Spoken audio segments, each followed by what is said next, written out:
Un autre chef-d'œuvre de l'exposition, celui-ci de Vera Pagava, qui est un tableau qui date de 1965, qui s'intitule Silencieuse, avec un très joli féminin pour le distinguer. Je ne sais pas si Vera Pagava parlait de l'atmosphère silencieuse, de ce paysage, ou si elle parlait d'elle-même, parce que je crois qu'elle partageait une même personnalité avec Anne-Eva Bergman, de femme qui était plutôt réservée et tournée vers le silence et la contemplation. Face à ce tableau, vous comprenez le sous-titre de cette exposition, l'horizon de l'abstraction. Là aussi, un grand intérêt chez Vera Pagava pour cet horizon, avec un traitement là des couleurs qui est très différent de Bergman. Et souvent, quand on fait des dialogues, c'est intéressant de comparer les points communs, mais parfois c'est encore plus instructif de regarder ce qui distingue le travail de ces deux artistes. Là, en l'occurrence,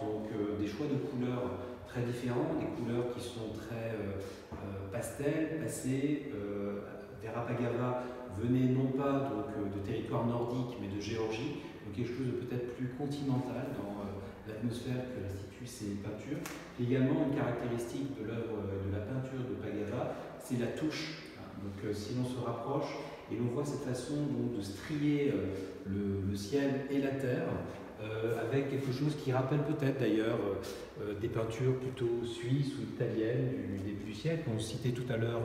Morandi ou Chirico, mais là on pense à des artistes plutôt suisses dans cette peinture, avec ici des très belles modulations au niveau du ciel de cette peinture. Mais ce qui distingue également Vera Pagava, c'est que finalement, Pagava a, elle, franchi parfois cet horizon de l'abstraction pour faire des œuvres qui, comme celle-ci, on ne sait plus trop si on est dans le registre d'une figuration extrêmement minimaliste et très sensible, ou si on a totalement basculé dans le domaine de l'abstraction avec cette œuvre de 1970 de Vera Pagava, qui s'intitule néanmoins Automne, donc qui qualifie évidemment ses qualités chromatiques,